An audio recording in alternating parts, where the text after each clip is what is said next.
All right, what's going on? It's Midwest Swing, part of the Zone Coverage Podcast Network, and the Midwest Swing Simulcast on Periscope. So thanks for checking us out here on Periscope. You can also check us out, Midwest Swing, on Stitcher, Libsyn, Google Play, iTunes, of course. So thanks for hanging out.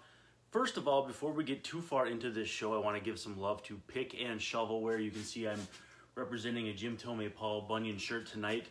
Met them at the Tuesday Taproom Tour for Twins Daily. So thank you so much, guys. It was Jeff Wright, especially, for coming out. You guys have been wonderful, wonderful sponsors of this program. I want to thank you for that.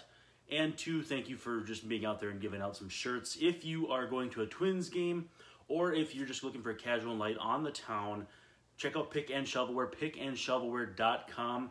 They've got all kinds of cool, organic, interesting designs.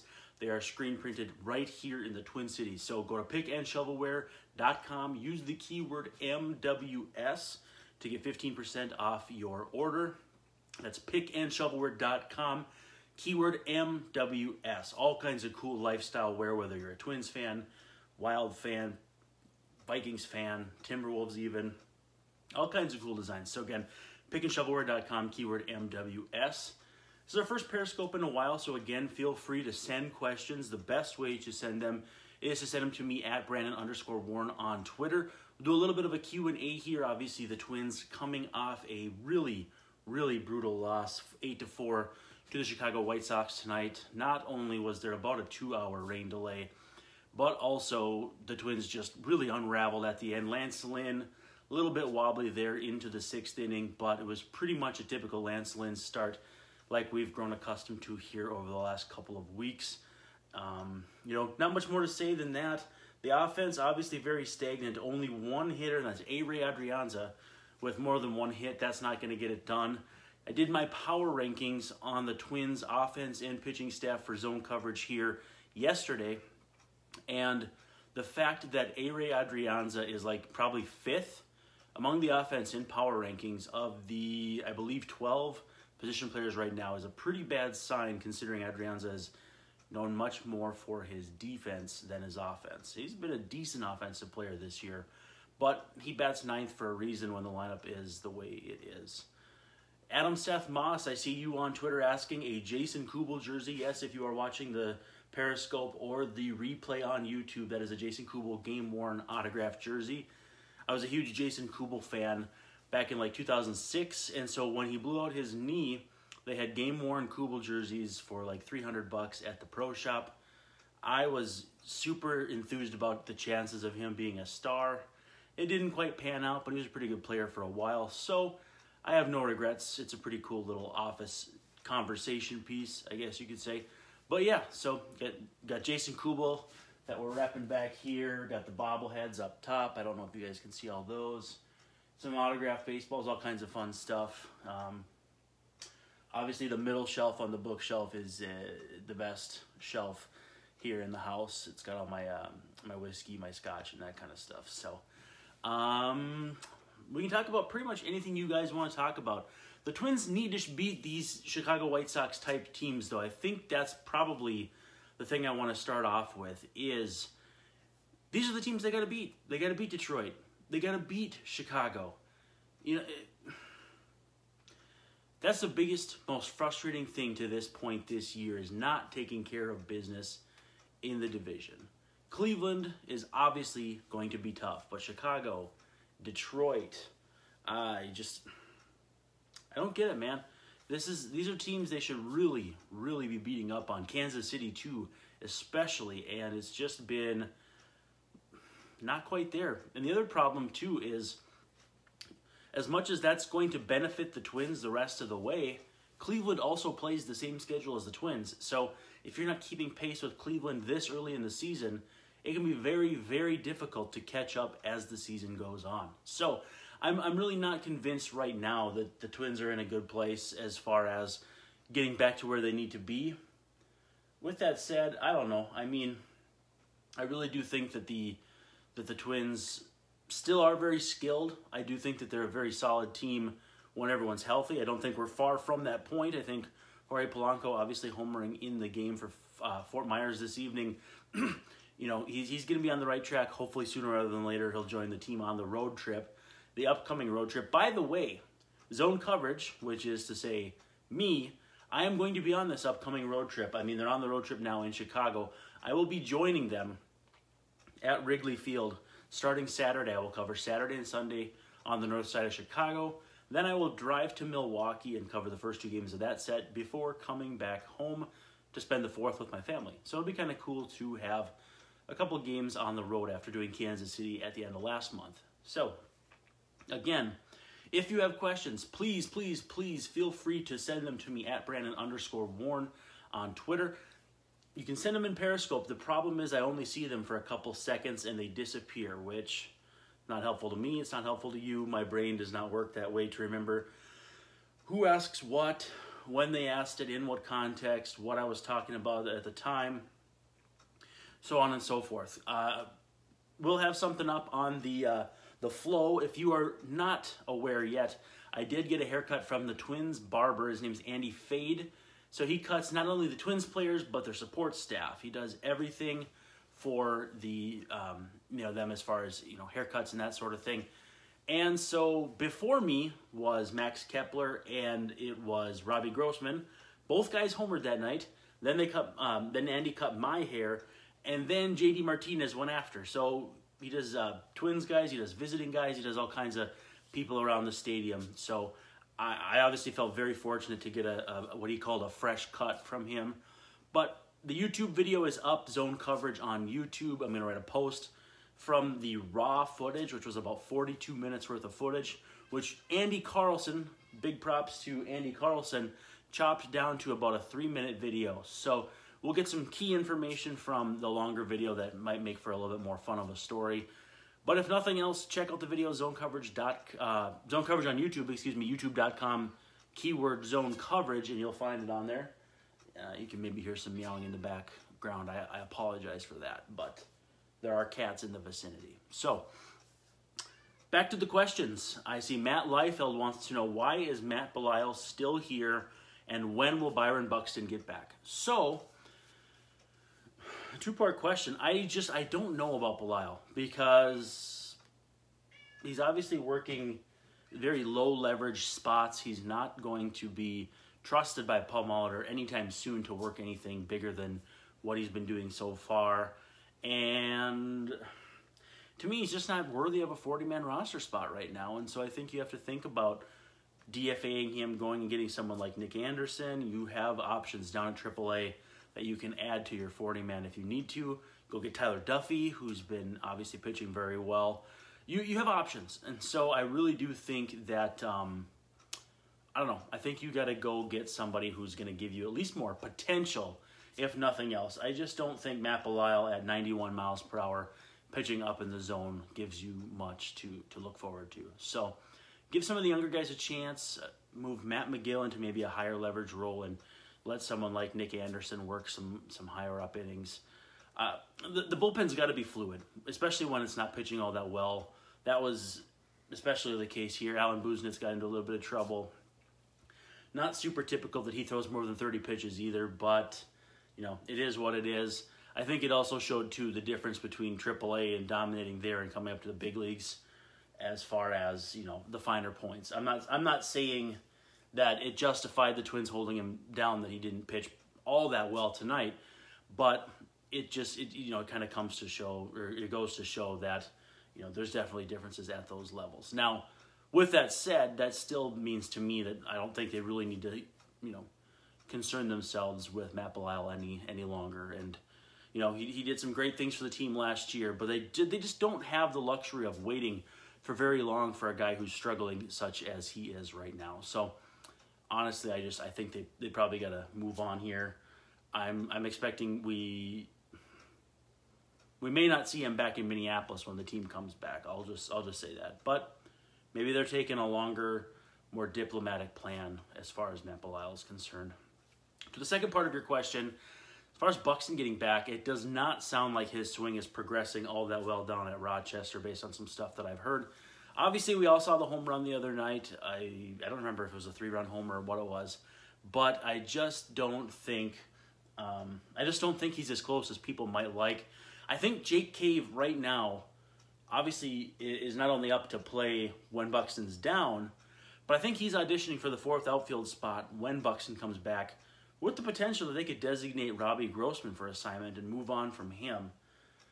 I'm not saying I necessarily hate that idea. I think Grossman's a decent enough guy or whatever, but he just doesn't give you enough to justify the fact that he really doesn't play defense, and he's more of an on-base percentage guy. The OBP is not that great. He takes some walks, but if he takes a lot of walks and still only hits 220, it's really hard for there to be value there, and you're seeing that with a minus 0.5 Fangraphs WAR. Like, he's the least valuable offensive player on a team that has very few valuable offensive players. That's really saying something. So, honestly, I think Cave is very much in an audition for that fourth outfield role, and I think it'd be cool to have that kind of a dynamic talent as your fourth outfielder. You know, he can play a little bit of center. He gives you a left-handed bat if Buxton is, you know, struggling against righties or whatever you want to do. So I think it'd be just a cool idea to have Cave as your fourth outfielder. I think he's got a higher ceiling than Zach Granite. I think he's going to give you more all around than Robbie Grossman. And who knows? You may as well just see what you have in him. Obviously, he was highly enough regarded that the Yankees put him on the 40-man roster at one point as well. Granted, they probably had to avoid losing him in the Rule 5 draft.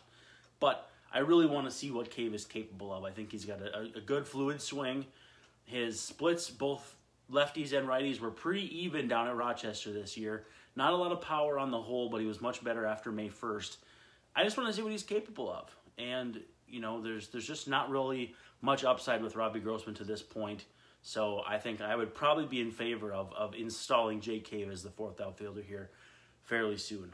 Terry Anderson says the Twins are only 10-9 against Detroit, Kansas City, and Chicago.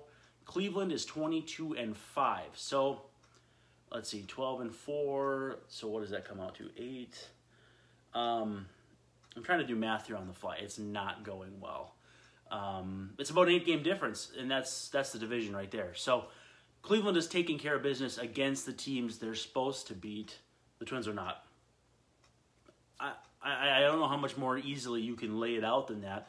If you beat Cleveland, if you beat if you beat Detroit, Kansas City, and Chicago, you have a chance. Also, the Twins have played Cleveland competitively this year. I don't have the record in front of me, but I feel like the Twins have looked much, much better against Cleveland this year than in previous years, especially with Cleveland, you know, kind of taking the division by stranglehold here in recent seasons. So, yeah, I just think that the more of these games that bleed away, when you know, it's especially frustrating how this one kind of fell apart. But it's never going to be acceptable to me to really lose to this White Sox team with where they're at in their rebuild and where they're at in terms of, I mean, Reynaldo Lopez. Let's give credit where credit's due. He's had a really nice season for the Southsiders. But if they lose to Lucas Giolito or James Shields, I mean, come on.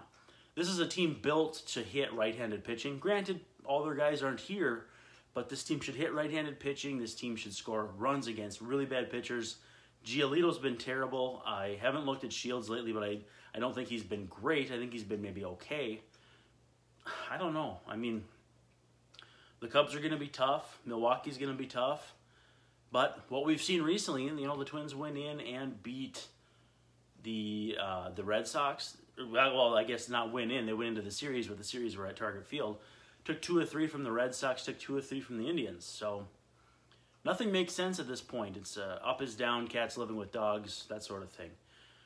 Matt Liefeld says the Twins are 6-2 against the Indians. Okay, so yeah, I mean, the Twins have played them tough this year. It's just been a matter of not taking care of business against the weaker teams and playing to the level of the teams beneath them. So, and now Terry Anderson's saying 6-3. So somewhere in the middle of there, 6-2, 6-3. Cleveland is not as competitive against the Twins this year than especially last year. But, you know, that was the staple of the Twins when they were winning Central Divisions, you know, 10, 15 years ago, was beating up on the Royals, beating up on the Tigers.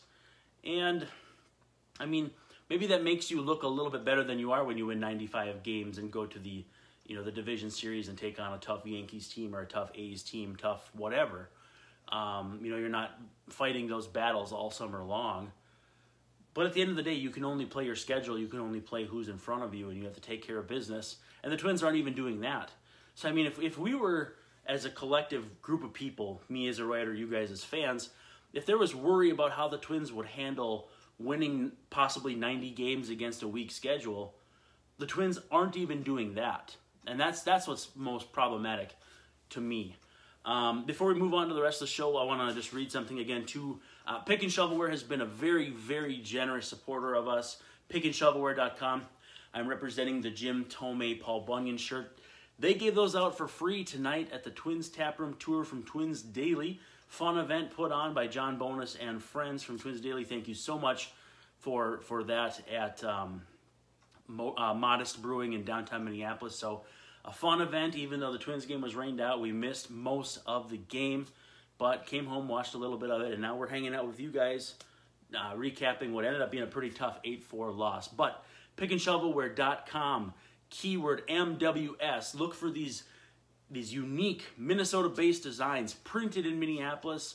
They're fresh, they're clean, they're fun. They have all kinds of different things. Again, designed and hand-printed in Minneapolis. One of my favorites is the Joe Mauer 2000 Hits spray chart. They've got the batting stances from the 87 and 91 teams. I saw a Jeff Reardon Fear the Beard one, which I thought was pretty cool. Randy Moss. There's one about the purple picky eater for a little kid. There's all kinds of cool things. So go to pickandshovelware.com. Keyword MWS, 15% off your order. That's more than generous from Jeff Wright and company over at Pick and Shovelware. Again, pickandshovelware.com. So, again, if you have any other questions, please hit me up on Twitter. I do want to say, Justin Morneau has been wonderful in the TV booth. I learned so much from him in just one inning, or even if I'm not necessarily learning, I'm having something reaffirmed that maybe I believed beforehand in terms of sequencing, in terms of what something means on the field or what a player is trying to do in a certain situation. And I very much appreciate someone who wants to instruct fans on how to be smarter about how they watch the game. So I have very, very much appreciated Justin Morneau in the booth. I've told him as much in person. And it was funny, he actually gave me the look, and you guys might remember this look.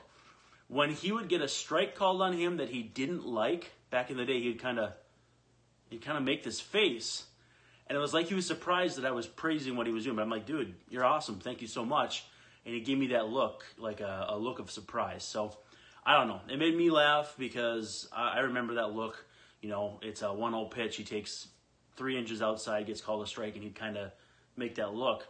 But yeah, I think he does a wonderful job. The more confident he gets, the better he's going to get, and he's already very, very, very, very good. So thank you so much to Fox Sports North for giving us Justin Morneau. Colin Nelson says, given the Twins' record versus Cleveland, do you sense Falvey and Levine will wait until the All-Star break, after the All-Star break, to decide whether or not to be sellers? Do they have the capability to go 8-2 in 10 games? Don't sense that fans can go through another meaningless August and September. I do think they have, well, I mean, again, the trade deadline is July 31, so that's already after the All-Star break. So they do have the luxury of waiting. Now, with that said, I mean, if you're 10 games out on July 25th, push the chips into the middle. You're not trading, you're not trading anything in terms of like a Max Kepler or anything that's, nailed down, so to speak. But you're not trading anything like that. But you may see what Lance Lynn can bring back to a contending team. You may see what, I don't know if you entertain an Addison Reed, probably a Zach Duke, who's a wonderful guy in the clubhouse. I think you obviously entertain some of those deals. Maybe a Kyle Gibson, especially with Michael Pineda signed for next year. I don't know. I think there's a lot of intrigue to the month of July, and maybe even August, because some of these guys, the veterans, they're at a price point where the waiver trade deadline could be an active one as well. And who knows, maybe the Twins turn it on again in August like they did last year, which it's not really ideal, but if you're going to win, you have to win sometime. And so, I don't know. I don't think it's super ideal. Terry Anderson, when Jorge Polanco comes back, is Taylor Motter the obvious move? Yeah, I think it has to be. And it was actually funny. The other night, Taylor Motter left the clubhouse the same time I did. I ran upstairs, got my bag put together, walked out onto the plaza, where the Polad statue is and all that fun stuff. and he was out there with his fiance, and they were walking their freaking huge golden doodle dog. And I just thought that was kind of funny. Like, this is a guy that's living out of a suitcase, probably in a hotel in downtown Minneapolis, and they've got this 100-pound dog or whatever it is. It just struck me as kind of interesting. A dog like that seems like such a permanent thing to have with you. And so, but yeah, he was walking along on the plaza, and nobody was bothering him. Pretty anonymous looking guy, even with the long flow like he's got. So that was interesting. I do think, yeah, he'll go back to Rochester when Polanco's ready. I kind of hope that Jake Cave is the fourth outfielder, or at least gets the chance at it. And then from there, too, you start looking at catching options, because I don't think Bobby Wilson and Mitch Garver's going to get it done. Although, if you want to go the rest of the year in terms of, analysis or trying to figure out what you have, maybe you go Williams Astudillo back there. Maybe you go get Cameron Rupp and give him a chance to, show you that he can do something behind the plate defensively, which I don't believe is the case, but I don't know, we'll see. Okay, Javen Olmscheid's asking a question here. He says, if a starter leaves the game with a runner on first, and then Presley comes in, and the batter grounds into a force, so I'm assuming at second base, fielder's choice, new runner on base, then Presley gives up a home run, whose earned run is the guy on first? I believe it's Presley's in that case. I think the starter only bequeaths, I guess, weird word, the specific runner, which is to say if it's Avisail Garcia who singles off Jake Odorizzi and then Presley gets a grounder and then gives up a homer, if that grounder is the force of the runner that the starter put on, then those are earned runs for Presley, not for the starter. So I'm assuming that's right. If someone thinks differently, please feel free to share either in the chat or on Twitter. We're at about 22 minutes here, so get your last questions in, especially on Twitter. Saw the Lynx one tonight, so some positivity, if nothing else, in the Twin Cities. Was a home game, so the busy downtown area, even without the Twins in town, which is always a good thing. Trying to think of anything else that kind of stuck out. Ari Adrianza with a homer. He's up slugging over 400 again, which is strange. He's slashing 247, 303, 406, which to me doesn't make a lot of sense for a guy with that light of a bat. But Jake Cave with a hit, Mitch Garver, Brian Dozier homered, Eduardo Escobar with a single. Otherwise, a lot of goose eggs in the hit column for the Twins. So again, this offense really, really struggling. And I don't know. I mean, as much as I want to say get healthy Byron Buxton, I don't know how much that helps. But get healthy Miguel Sano, get back to speed Miguel Sano, get back to the major leagues Jorge Polanco. You just need a deeper lineup when, you've got Joe Mauer at the top as opposed to what they were doing when he was down. There's just a lot of different ways that this lineup can be lengthened out when everyone gets healthy. All right, well, it's kind of a late night. Obviously, we got off to a late start with the 2-hour delay, but I don't know. I mean, that's all we got for tonight. One last question just came in. Matt Leifeld wants to know if it's fair to say the Twins' record right now reflects what they play against other non-division teams. A lot of AL Central games coming up. I mean, yes and no. I mean, they're still over 500 in the division. Didn't we say that just a little bit ago? So, yeah, they haven't played well against the East, obviously, and the West is tough. It's 3 good teams out there, and Oakland's not going to roll over. Texas didn't roll over for the Twins this last time. So, I mean, they're playing very poorly outside of the Central, and they're only treading water in the Central, and that's just not going to fly. So, when everyone's healthy, this offense should be good. The pitching staff has been fairly good. They've got the horses. I can't emphasize that enough. They've got the horses for this to be a good bullpen, be a good rotation. They've got guys like Adalberto Mejia who can help you. There's just there's a lot of guys who can help this team out that are close. So I still believe in the talent in this team. I still think it's a team that can win 88 to 90 games, but they got to get their butts in gear. So, hey, thanks for checking out Midwest Swing, Simulcast, Periscope. You can find us on iTunes, Stitcher, Google Play, Libsyn, YouTube. This will be on YouTube, so thank you for checking me out at Brandon_Warren on Twitter, on Periscope as well. Find me on Facebook. Check it out. Hit me up with questions, and I'm more than happy to answer. Have a great night, and we'll catch you later. Peace.